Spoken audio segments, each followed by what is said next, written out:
સુરત સગ્રામપુરા પુતળી પાસેથી ઓટો રિક્ષામાં ગૌમાંસ લઈ જતા અથવા પોલીસની પીસીઆર વાનને શંકાના આધારે ઝડપી પાડી જેલને હવાલે કર્યો હતો। સુરતના અઠવા પોલીસ મથકની પીસીઆર નંબર 34 ના ઇન્ચાર્જ સ્ટાફ સાથે પેટ્રોલિંગમાં હતા ત્યારે ઉધના દરવાજાથી સગ્રામપુરા પુતળી સર્કલ જતા રોડ પરથી એક રિક્ષા ચાલક બેફાંગ રીતે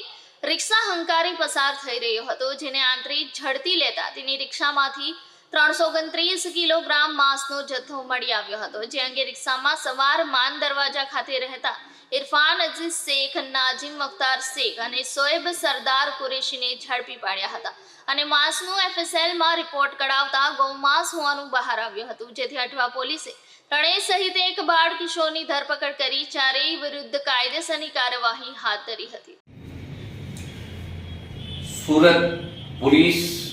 ની ખૂબ સરાહનીય કામગીરી છે। અઠવા પોલીસ સ્ટેશન વિસ્તારમાં જ્યારે એક કસાઈ ગૌમાંસ લઈને રિક્ષામાં જતો હતો અને પોલીસની પીસીઆર વાનને જોતા એ ભાગ્યો અને શંકા લાગતા પોલીસે તેની ધરપકડ કરી તો તેમાંથી 300 કિલો ગૌમાંસ મળી આવ્યું અને અઠવા પોલીસે 3 આરોપીઓની ધરપકડ કરી છે। એક સગીર વયનો પણ છે ચોથો આરોપી,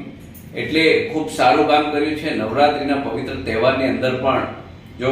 આવી રીતના ગાયો કાપવાનું કામ કસાઈઓ કરતા હોય તો આ ખૂબ નિંદનીય છે, કાયદો વ્યવસ્થા બગાડવાનું કૃત્ય છે। આવા લોકોને પાસામાં તાત્કાલિક ધકેલવા જોઈએ અને દક્ષિણ ગુજરાતમાં આમ પણ ગૌ હત્યાના બનાવો ખૂબ વધી રહ્યા છે, એટલે મારી પોલીસ કમિશનરશ્રીને